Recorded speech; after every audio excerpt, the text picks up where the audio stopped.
in the den of iniquity. Vicinity no pretty, calamity fi hit we any moment. What a pity. Tomorrow never certain. What draws behind the curtain? The face of evil smirking with the shifty eyes averting. It's not a steady bubble that either pop or topple. Many will fall and stumble. Let the dozers gather rubble. From LA to Colorado, Guinea to Burkina Faso. Cannon could reach the towers and the troops will storm the castle. Hey, I say, run, run, come, make we get it.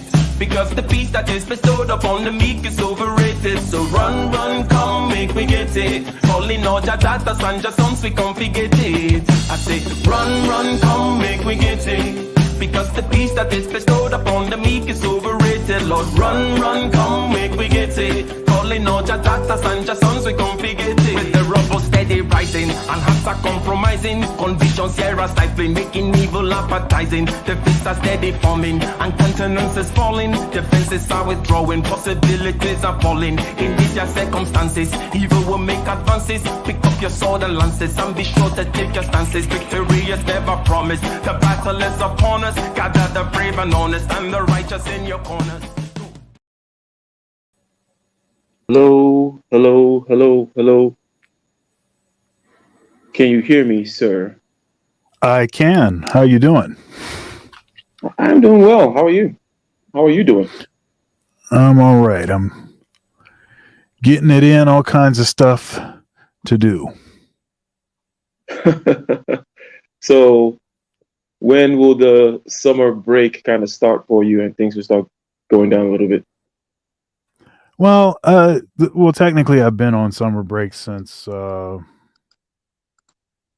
maybe the first or second week of May, but it hasn't really been a break. My schedule's more like it's seasonal. It's all kinds of activity all the time. It's just now I haven't been going into the office as much, except for the first about month of this, if you can call it a break, because I've been moving from one building to another building, getting everything set up. I've still got a lot of boxes. How's that going, by the way? Is that all done now or what?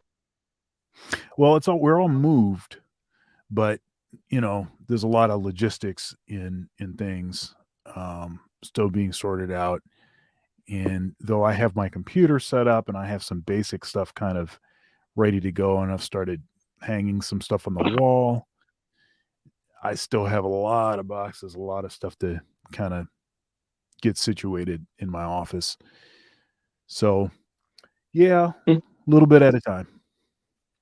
And ladies and gentlemen, as you come in, please go ahead and click that like button, click the subscribe button and notifications. This is another episode of Getting Ish Done on the new day, Wednesday. And typically we are here at 9:30 Eastern time.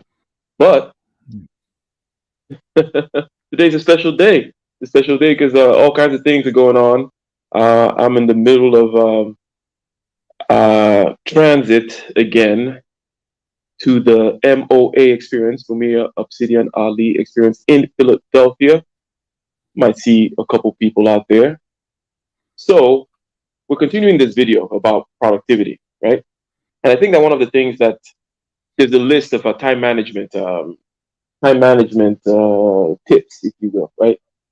And if there are 10 of them, and we've gone through about 6, what comes to mind that was some salient points was, for example, the blocking out of time. And then we talked about blocking out of time for relationship, family, community, whatever you may want to call it. But that time that needs to be allotted for that being a particular, that was a place where, we were, shall we say, struggling. Okay. Excuse the vibration of the phone. But am I right there, Dr. Thunder, that that was a particular point where we thought it was particularly important, or in terms of focusing on your shortcomings and figuring that out? You're still figuring it out? Yeah. I think I think and by the way, I do think that once we get back into the video, I think we'll be able to track pretty Gotcha. directly. I would do. Well, I think we're probably going to review a couple of the points and then just make sure we get to the end of it, so we don't have an episode number 4. Yeah, I think we were right here at delegation. I think that's where we were at. Yeah. He didn't get into it yet. We just saw it, and then we started talking about delegation. So let's see how he's going to delegate stuff. So I believe he already talked about. Well, let's see. Maybe we saw this. Delegation. Now, this one is a little bit weird because normally when you say the word delegate, people imagine that, oh, well, I can't afford to delegate something. I don't have enough money to delegate to hire someone. And sure, that's probably true. But the way that I think of it, even when this YouTube channel wasn't successful, was that, like, what is actually the dollar value of my time? How much is my time So I guess we did look at this one. Actually worth? And when it came to running my business, I decided that, okay, my time is worth £20 an hour or $25 an hour. And that means that anything I'm doing that I don't enjoy, that I can outsource to someone, that I can delegate for less than $25 an hour, I absolutely should do that. And that principle of delegation has encouraged me to get a cleaner, which has been great because now we have someone who comes in to clean the house every other week, which means I don't have to do it myself. And back in the day when I was building my businesses from the ground up, and there was lots of things that needed to be done, like data entry or things like that, I was able to delegate those to freelancers in like the Philippines or in Bangladesh or in India through Upwork.com or Fiverr.com. And like paying them like $7 an hour is an amazing like wage for someone for work in the Philippines. But it was fantastic for me because it freed up my time to do things that were adding more value to the business and to my life than doing data entry, for example. And so whatever your circumstances are, I'd encourage you to think about what is the dollar value of your time, and potentially, if you want, can you delegate stuff that's cheaper than that to other people potentially. Tip number 9 for time management is to try and automate scheduling as much as possible. Now that we're in the world of like Zoom calls and like chatting to people over the internet basically every day, I found I was wasting a lot of time in scheduling back and forth, where I'd be like, hey, I want to talk to you, but like, are you free this time Pacific time, this time Eastern time, this time British Standard Time, all this kind of stuff. And we'd go back and forth with emails for like a solid 10 days before anything would get done. But then I discovered an app called Calendly, and Calendly is great. It's free for like the free version. I pay for the pro version these days. Not sponsoring this video or anything like that, unfortunately. Calendly, if you're watching this, let me know. But the idea behind Calendly is you can literally send someone a link, and it has like all of your availability, and they can just book a slot in your calendar. Now, this feels a little bit weird to do initially. It feels like yeah. So this is interesting. The automation thing, this is big because often this scheduling a time that can be very time consuming and energy depleting, because if you have to go back and forth a lot, you're wasting time. I mean, if it's like, okay, well, here's some times that I can do it, and then they get back to you, well, I can't do those times. Well, here's some other possible times to do it. Well, I'm not sure. And plus my son has a baseball game. So, can we do it at this other time? So now you've gone back and forth and wasted all this time, even though it's just email. You want to just be able to cross that off your list. Okay, I'm done with that item. Let me go to something else. And I looked into Calendly, which I think is a good solution for that problem. But also, people should know that Google Calendar has an add-on, and it's a subscription-based kind of thing. So let me try to understand here what Calendly is doing. I noticed that it's saying, okay, one thing you can do is you'll send people links and they can book slots, right? So it's keeping track of what's open, what's not open all the time, and you can kind of move it around, and it's kind of artificially intelligent or some kind of right. So when you say the automation part, what is it automating? Yeah, so the way that it works is you set up time slots that you're allowing it to automatically populate. Okay, so then whenever you send the link, then they click the link and it only shows your availability, and it knows when other people have booked slots. So it won't just say the same block, even though it just got done scheduling. So it's perfect for someone who's doing online lessons and stuff like that, or having to schedule people. Okay, makes sense. Makes sense. Consultations, yeah, lunch meetings, all kinds of stuff. I mean, it would be useful for all kinds YouTube of stuff. streams. Yeah, pretty much anything. Pretty much anything you wanted to do, and you can have on the sort of Google version of this. I have more than one going on at the same time. So you can have, it's not just, I mean, so you could have, like, I have a consultation block. I have a online lesson block. And, they both, they know what each other are doing. And but the way to really resolve that so that you don't have to integrate that is you have separate blocks of time. So then it's never going to schedule stuff where now you're double booked. That would never happen. But I do that all the time. So people they'll email me, say, hey, I'm interested in lessons. I was like, okay, that's great. The first thing that I do is I send them a link to the portal on my website that explains what I charge for lessons and how you can buy lesson packages. The more lessons you get, the less expensive it is, all that. So it explains that stuff.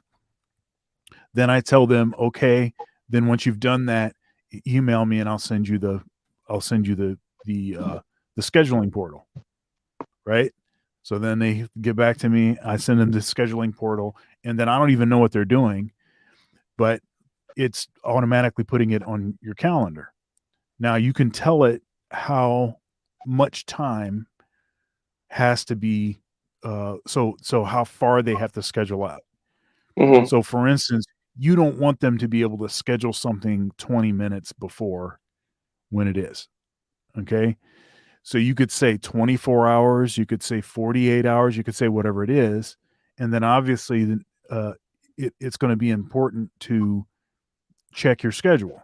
So, I mean, this obviously doesn't help you if you don't have that sort of, you get up in the morning, you look at your calendar to see, what's happening. And it's like, oh, Google just somebody scheduled a lesson, or somebody scheduled a consultation. Okay, great. So that you can still, obviously you want to know what's going on. So, but I found this to be like, this has been quite beneficial because I don't want to have to do that. I just like chasing people around and like, oh, let's try to find a good time to do it. It's like, I just don't want to do that because, I could be doing something else. I could be focused on something else. I could be anything other than doing that is better than doing that. Okay. Now that I recall, I have used Calendly before, but there's just on someone's site, I believe, or someone sent me a link. It's a YouTube channel where people want to come on to kind of like share, it's like to be interviewed or something, anyways. He uses it for his YouTube channel. That's Pastor Paul Vanderklay. And I remember the name. I was like, where have I heard that name before? I was like, oh, cool. That's how he schedules his stuff. All right. Let us continue here. I was when he first mentioned, people can kind of fill in the time. I was like, oh, that's kind of interesting. Or weird. Why would I want people to do that? And then I realized, okay, well, So you don't have to do it. Hey, book a slot on my calendar. But anytime I get a Calendly link from someone, I'm like, oh my God, I'm so grateful because this has literally saved me 20 minutes of my life, time that I'm never going to get back in not having to worry about scheduling back and forth emails. Even sometimes these days when it comes to like catching up with friends, I just send them a Calendly link and I'm like, look, hey man, I'm really sorry, but like, here's a Calendly link. I know we're never going to talk because the schedules are never going to align, but if there's a time that works for you, click on this link. And he books a time and we have a call. And it's nice because I've caught up with so many more friends in the last few months through using Calendly links than I did in the last like 3 years. of having to schedule back and forth with WhatsApp messages. And finally, principle number 10 for time management. And this is something I've only recently started to appreciate, which is that like when you're like a productivity nerd and you're interested in like efficiency and getting more done, it's very easy for us to get to the end of the day and to just feel chronically dissatisfied with what we've accomplished. Like, this is why he's going to tell you that it's okay not to be okay. Right. But there's an aspect of this "it's okay not to be okay" thing that that you mentioned. It's not it's kind of like the mirror image of it, where you talk about it's not about all these structures and systems. Like, yeah, you go ahead and get Calendly or whatever, and get all these systems going and get all these things happening. But if you're spending all your time arranging all these tools, you're not actually doing any work, right? So that's right. What was the videos, similar kind of ideas that we reviewed before this guy? What's that guy's name? His name is David Allen. Yeah, David Allen. When he was talking about how, okay, you get your new iPhone, and that's supposed to be the thing that unlocks, some sort of potential, for productivity, but then you spend all day getting the right ringtones and stuff for stuff, and that stuff that's not doing anything. You're not producing anything. It's not improving your efficiency. It's just giving you more stuff to waste your time with. What ways have you seen people, be efficient but ineffective? Has that come up with any of your students lately, or go ahead? So when you say efficient but ineffective, so effective would be you have actually gotten a critical agenda item successfully completed. Okay, we'll see we'll say that's effective. Yes, I mean the most. First of all, shout out to the super sticker, Dotty Girl in the building. Dotty Gal. Thank you. Let me go ahead and share that. But the most, shall we say, egregious caricature example is you can have a very nice, efficient engine, right? Input, output is what efficiency is about, right? For how much energy you put in, how much work do you get out, right? It's never 100%, but that's what efficiency is about. But you have a very efficient engine and you're driving the wrong direction, right? You're trying to go to Mars, but you're going the opposite way. That's ineffective. Right. Right. But go ahead. Right. So then if efficient, right. So, okay, you defined efficiency. So, oh goodness. So because I think perhaps in your world, I'm just thinking like, especially with instrumentalists, people who play instruments, because there are many different ways of going about acquiring this skill. And then I just perhaps figured that there are many ways to waste your time, right? Or be ineffective. Yeah. But you have a well-oiled machine but it's not really doing what you think it should be doing. Anyways, yeah. Yeah, I have there's something that I have to watch out myself. And that is upgrading gear. Okay. So there's an inherent problem with upgrading gear. So, because most of the time you don't actually need to upgrade, because what it is that you were doing was plenty efficient, right? The stuff worked well enough. So that's not the thing. It's something nags me in the back of my head that says, but the new version just came out, and the new version does this particular function, and wouldn't it be so great if I could do that one function? And it's like, well, you haven't been using that function because it didn't exist. It hasn't been a big deal. Do you really need that functionality? But the thing keeps nagging you and nagging you. and then you go ahead and, okay, let me go ahead and get this new thing. So then you get the new thing, and then you don't even use that function. You either use it the same way that you were using the old thing, or you waste a bunch of time trying to figure out how to use the new function, and then you don't use it. Right. So I mean, so it's not, it doesn't, and then of course all of that time's wasted because you're not getting anything done.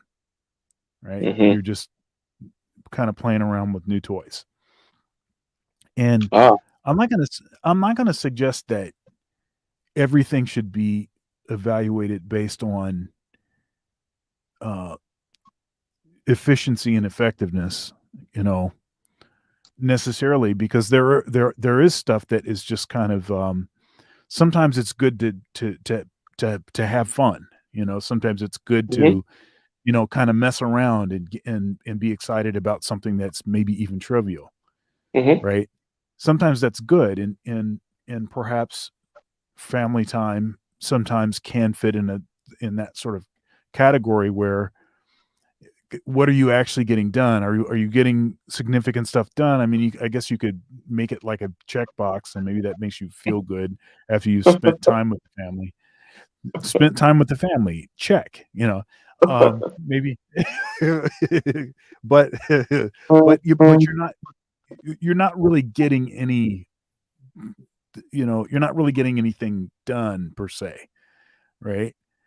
And it's more like time in advance. It'd be nice if people kind of came with these, meters, right? That you could see. You're like, they have the joy meter, or they have their you've spent it up, quality time meter. That would be a good one. You're like, okay, you're like watching that. You're like, boom, you got your quota for the day. I'm out. Yeah, right. When you hear that ding, you can start walking in another way. So that reminds me, it's funny. It reminds me of the movie Half Baked, and of course Dave Chappelle's in that movie, and he's broke, and he takes this girl out on a date, and he has there's like a meter. There's like a meter on one side of the screen that's saying how much money he has. And so every time he does something, it's like you could see him thinking about what the money is, if he can actually do it or not. And then at one point when he when he really is like he's running out of money, there's like a beggar or something, and I guess he pretends to put money in, but he's taking a bunch of money out, and then you see the meter go start to go up. It's yeah. But yeah, it would be nice to get some of that kind of feedback, but yeah. Indeed.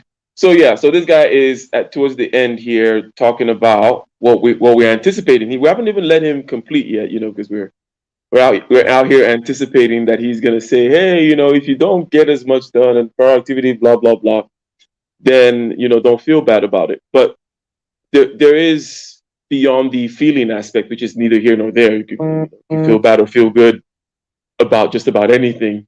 That thing tends to have a life of its own. So it doesn't really matter. But there is something to be said about balance. And when I say balance here, I mean how effective these strategies can actually be. In other words, if you think that these things are going to take you, or all of us, if you think this thing is going to remove all the stress out of your scheduling life, for example, well, no. If you think you're going to become perfect at knowing exactly how long each task or every task takes when you're scheduling task-like things, well, no. That's a hard thing to do, no matter how much practice you have. So things are going to fall off the wagon a little bit. Or you might drop a ball in one of these balls that you're juggling a little bit, or you might not finish that critical tasks that he talked about. He talked about key tasks or whatever he called it for the day. And we were like, these two need to be done by the day. I or something. Highlight, yeah. So if it's approaching midnight and you find out, well, this other highlight is not, it's not going to happen today. Yeah, it's not going to happen today. It's not like you again. The management of time, as we said earlier, is in the realm of you contending with it. You're not in the mass. You're not in control of it. So if the day rolls past 12 a.m. and I haven't I haven't sent the thumbnail, Dr. Thunder, well, I guess it didn't happen. Yeah. Anyways, let's see what he's got to say here. At the end of the day, it's like, oh, well, I filmed one video today, but I could have filmed 5 videos. What's wrong with me? I'm such a waste man, and kind of internally beating ourselves up about this. But one thing I've started to kind of tell myself recently is that I can choose to be satisfied at the end of the day. At the end of this day, I'll have filmed this video. I was planning to film 3 more videos, but I didn't get around to doing those. That's fine. I filmed 1. I can choose to be satisfied with what I've done, and that's all good. And like it doesn't change how much work I've done by me beating myself up about it. It just makes me feel bad. And therefore, I can choose to feel good with how I've managed my time. Yeah, if you're interested in more strategies on how to... Yeah, go ahead. So I hear what he's saying, and I know this is sort of this is the popular thing to do now. Self-care, and you got to love yourself and all this kind of stuff, and don't beat yourself up. That's the thing to say now. From what's interesting about this is from a sort of biblical perspective. So what's the principle? What is it? Love God and then love others as yourself, right? So Mm-hmm. there's an implied there's an implication there that the issue here is not that people don't love themselves. Now, people will try to make some sort of argument and say, well, yeah, it's just, you just don't know how to love yourself, and you're beating yourself up, and that shows that you don't respect yourself, and you don't and all this kind of stuff. I don't know that proves that at all. Now you could be the kind of person that is lazy and chronically procrastinates, which sort of disrespects your future self. And so we could argue that maybe there's like a sort of you could disrespect yourself, as it were. But I don't know that people have a problem loving themselves. And so this whole thing about not beating yourself up, there used to be a reason for beating yourself up. That is because you wanted to produce better. You wanted to progress, that you're dissatisfied with being the same loser that you were yesterday. You're trying to actually become better. I mean, what's the point of having goals if you're going to just say, well, yeah, I didn't achieve my goals. I'm still a loser. I still suck at this thing that I wanted to master. You know what?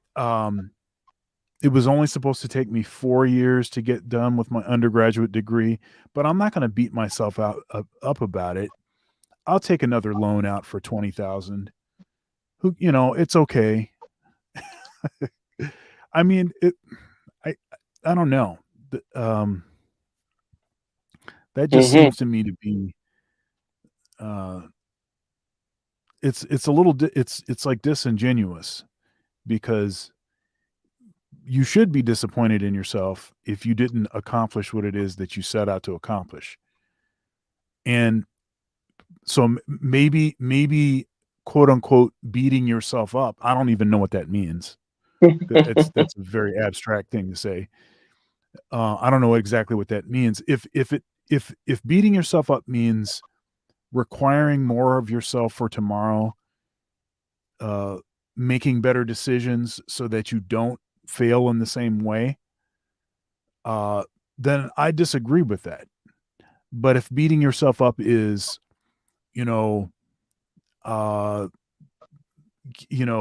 like a scene out of the Da Vinci Code with the guy beating himself with,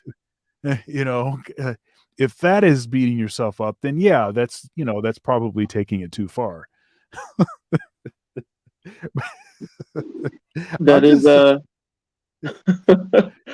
yeah, I mean, it's typically the whole, so beating yourself up could be, for example, in the most shall we say inactive way, can be like depression, let's say. It's like, and depression is you're losing energy, and you're also focusing thought and energy on this, on the past, essentially. Right? It doesn't matter what this past is, but you're focusing on the past. You're like, oh my God. In other words, whenever it's not about beating yourself up, right? Perhaps what I'm doing now is I'm trying to come up with a better description here, because beating yourself up makes it seem like they're actually, giving themselves the lesson which you think that they should be giving themselves, right? They're like, oh, it's like, yeah, do sit there and beat yourself up and give yourself that lesson, but don't now spend time moping. It's like, right. That's it kind of, it hinges with what I said earlier about if 12 a.m. rolls out and then you haven't done that task, then you haven't done it. And if what needs to be done in order for you for the next 18 hours to go well is to go sleep, then go sleep. Don't sit there, moping about it. It's like, okay, this hasn't been done. I gotta it's the ability to change, bob and weave and duck, right? And make these last minute changes if needed, right? And to understand that, okay, well, the calendar maybe need to be stretched or shrunk or whatever, I think is the main thing here. And what people don't do when they fail is they don't, rather than, change, as I was just describing, is they mope or lose energy or lose interest or think about what they didn't do. It's like, well, that's done. Maybe you need a nap. Go nap and then come back. I don't know. What does that? What are your thoughts? Yeah, I mean, I agree with that. That makes sense. The part of it that is the sort of the aspect of it that I don't care for is this idea that don't have standards because you're going to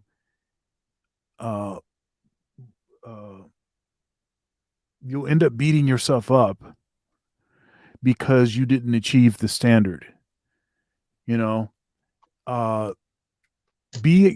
self-acceptance. It's weird. Self-acceptance, right? So how did we used to manage that before? Because basically standards are there, and if it's a good standard, then it's probably unattainable, right? It's supposed to be a guiding star, right? It's supposed to give you that directionality and keep on pulling you forward rather than hit.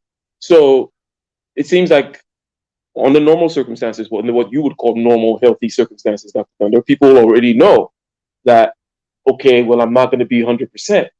And therefore, I have a whole both worldview and attitude towards life and everything that accounts for that I'm not going to be 100%, but I still keep the standard. So I don't need to, every time I'm not 100%, somebody to come pat me in the head and tell me that it's okay to not be 100%. Now, in other words, it seems like what I'm saying here is common sense. And you're saying that somehow we have removed a little bit of this common sense. Another way to put it is, I call it self-soothing, perhaps, if you want to take it down to like the baby phase of things, right? It seems like, because if you consider a child, a baby, okay, they're sleepy, so they're irritated. We all know, even as adults, what that is, right? Because, you're an adult, so you know what to do. Okay, I'm going to get into the comfortable clothes, and then I'm going to do these things, right? It's almost like a meditation. You're doing a sleep meditation, even at that very basic level of just being an adult that doesn't have to cry himself to sleep, right? You learn to do something better, which is to take these steps and ease yourself into sleep. The thing is, when with this child, a lot of times, um, some parents or some adults want to feel the need to rush to intervene, right? Right? To rather than, you know what? You know that there's nothing else other than for her or him to experience themselves through this. They're gonna need to cry it out, okay? They're gonna need to get irritated until they're tired, and then that's what's gonna happen. You know that, and with this, then gets into the, well, I'm not gonna be in these other abstract measured, abstract standards of success. I'm not gonna be 100%. I'm gonna feel a little weird about this. I'm gonna feel weird about that, but I just kind of self-soothe and all that kind of stuff.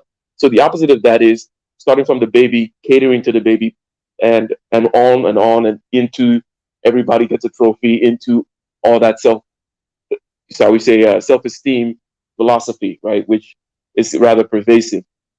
And I think that it really goes all the way back down to when we're children and how we view child development, because that's really where it really starts, right? That's where this new ideology has come in, and now everybody is kind of picking it up and just saying it. Who knows whether this guy really felt like he had to say this crap that he just said, But it's like it's part of the package of having millions of subscribers on YouTube that you have to. This is one of the, you got to take some woke quill every now and then.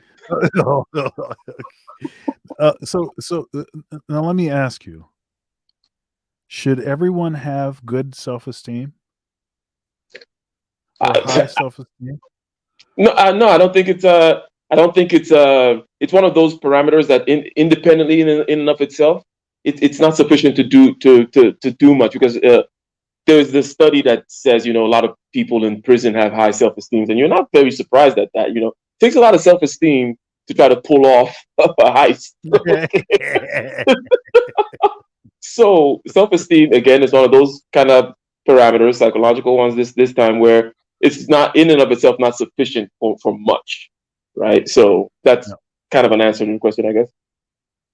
Yeah, and maybe another answer to that question is like, if you haven't done anything that means anything, then it's probably good that you don't have high self-esteem, because maybe that'll be some sort of motivating factor for you to like get your stuff together and start to do stuff that you ought to be doing.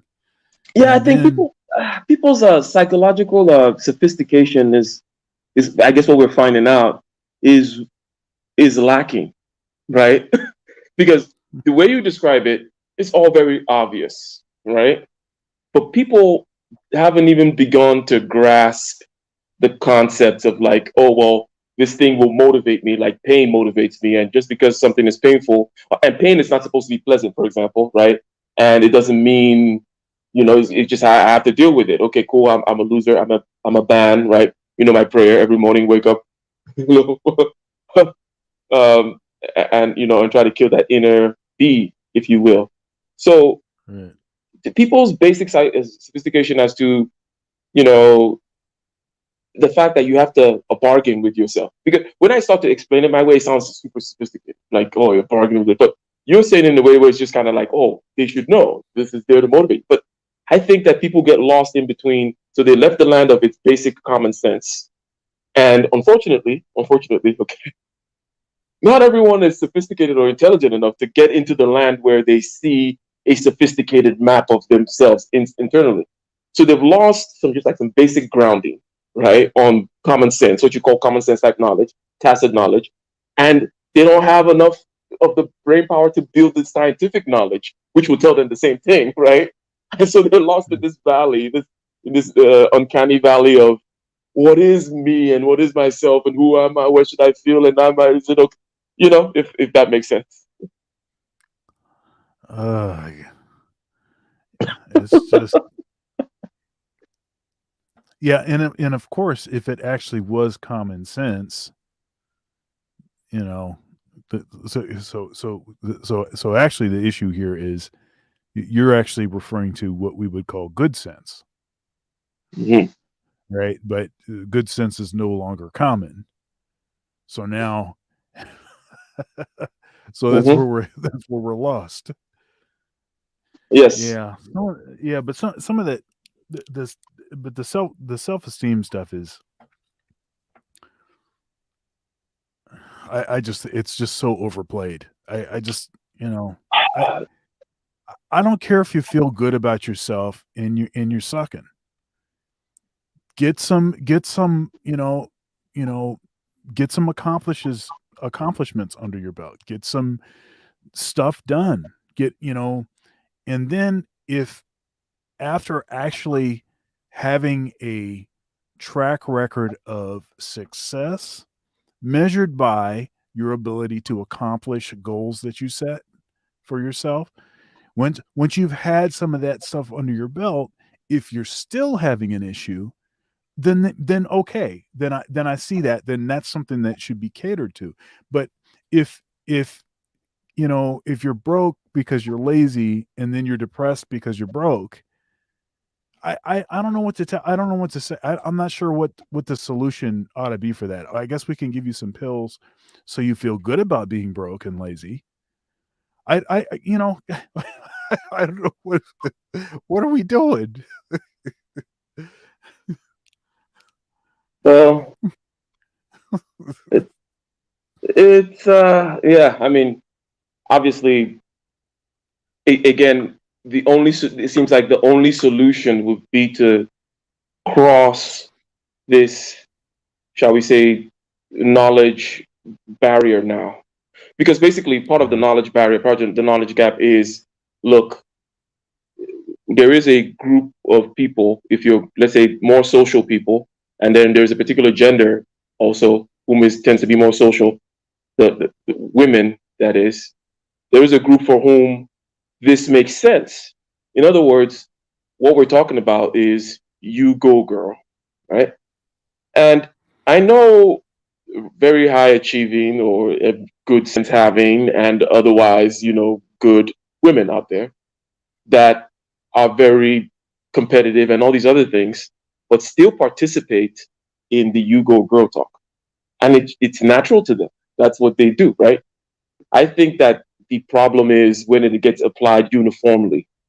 Now, in other words, it's not for men. Men don't operate that. Men are not motivated that way. In other words, again, this internal map of the bargaining with yourself and understanding what's supposed to motivate you this way or that. This same that you go girl thing doesn't work for men, right? And we're seeming to not be sophisticated enough to kind of even make that claim because of certain other buttons that may be pushed, right? Dude, that is like irritating to me. I do not want anybody patting me on the back. Cut that out. I'm sorry. Especially if you know if what it is that you are getting patted on the back for was BS. Like it was not at the standard. It was not happening. I definitely don't want you patting me on the back. And but that's yeah. I get it.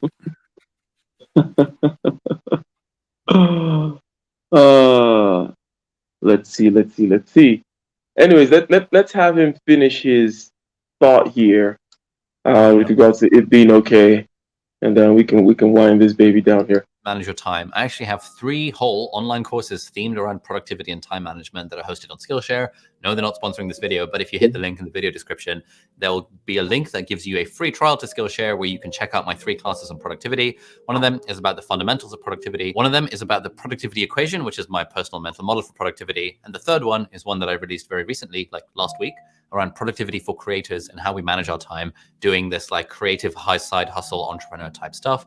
So check that out with the links in the video description. And if you want more tips for time management and general productivity, you should check out my book review and summary of the book Make Time, which is one of my favorite productivity books of all time. And that will be linked right over there. So thank you so much for watching. Have a great day and I'll see you in the next video. Bye-bye. potential.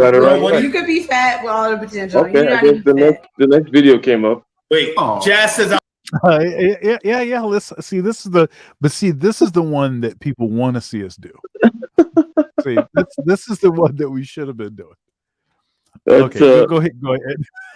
My man, Solo right there. Solo and Jazz and whomever out there in Minnesota acting a fool. Yeah. But anyways, let's wind this down. We did like 6 parts, 3 parts initially with David Allen talking about basically how to take things away from your head and put them in the system, because if they're in your head, it's causing you stress and you're not having the bandwidth to feel free to come up with creative solutions or do whatever it is you got to do, right? Which is what your brain is best made for, is not storing stuff, but for perhaps creating stuff, coming up with good ideas, right?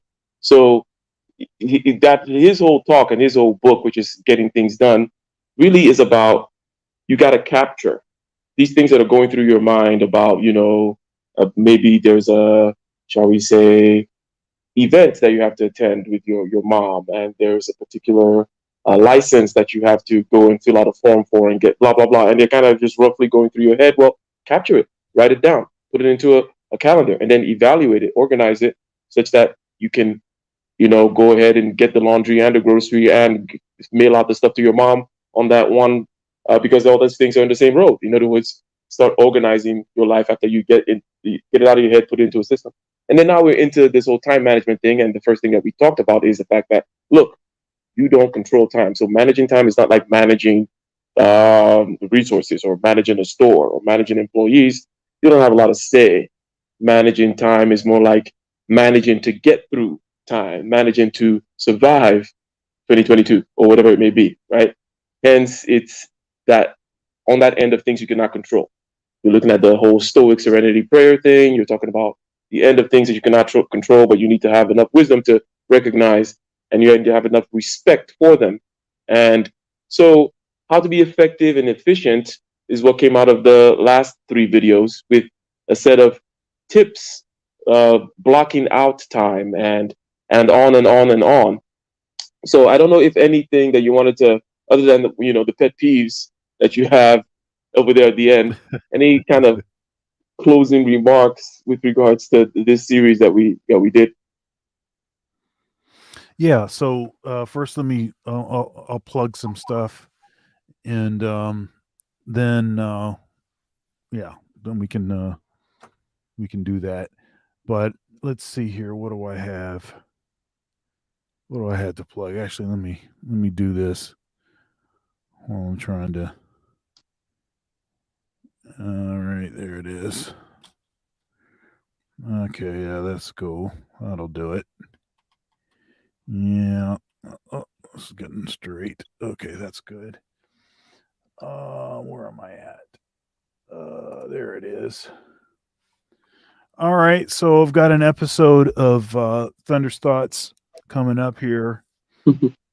That'll be tomorrow at 9:30 p.m. Eastern Standard Time. And it is called Modesty is Not Necessary. And you can see there's a nice picture of Cardi B. And next to Cardi B, there's someone that's in, very modest attire. You just a slit for the eyes there. And on the show, I'm welcoming a guest co-host, Uncle Stu. So Uncle Stu will be on that. Also for Thunder's Thoughts, I have created. I'm unveiling a new segment called Simp Anthem of the Week, and on this episode, we're going to be taking a look at Joe, the R&B singer Joe, his song, All the Things Your Man Won't Do. All the Things Your Man Won't Do. We'll take a look at the lyrics. I'm going to actually play the video, the music video. So we'll get a chance to make some comments about that. That was a song that was released what was it, January 30th, 1996. And so well-produced song, great melody, all of that stuff, but heavy simping. And I would argue dirty macking. So we'll take a look at that. Also, I just interviewed Dr. Tiasan Johnson, and that's what's playing back here. That was a really great conversation. So on Conversations with Dr. Thunder. So make sure you check that interview out. And then we've got a great Case Closed coming up on Sunday, 4 p.m. Eastern Standard Time. It'll be on Ike's channel this time. And we always we have an all-star panel and discussing trending topics. So, and we're coming to a verdict. Case closed. So that's the idea. So please come and check that out. And then we'll be back on Ike's channel for Getting Ish Done on Wednesdays. We're now Wednesdays, and our show is 9:30 p.m. Eastern Standard Time. I know it's not 9:30 today, but that was to accommodate King Ike's traveling schedule. One last thing, and I've been sent this questionnaire to fill out, and then I'll be on the website for this event also. But I've just agreed to do Freedom Fest, which is going to be in Las Vegas this year.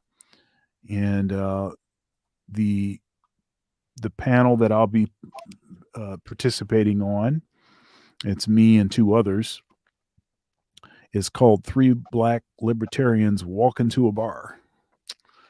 And that will be with Larry Sharp and TK Coleman. And so that's very cool. That's Freedom Fest. It's a big sort of conservative, right-leaning kind of conference. And so I've been invited to participate in that. That's going to be very cool. That'll be next month. So a bunch of stuff's going on. Getting it happening. A bunch of stuff indeed. All right, ladies and gentlemen. And with that, I would like to thank everybody that participated in this. Thanks for supporting. Make sure you click the like button if you have not already subscribed, and the notification bells are always welcome. Indeed. And also be a member. Join the fan club. Dr. Thunder's a member, aren't you? I am. Yeah. Okay, that's why you see that little green, the little green symbol beside my. Get the fancy emojis. That's how it starts, and then we'll announce. We'll have a special announcement for what all the perks are on the higher levels and all those other kinds of things. But go ahead and support. Peace. Until next time.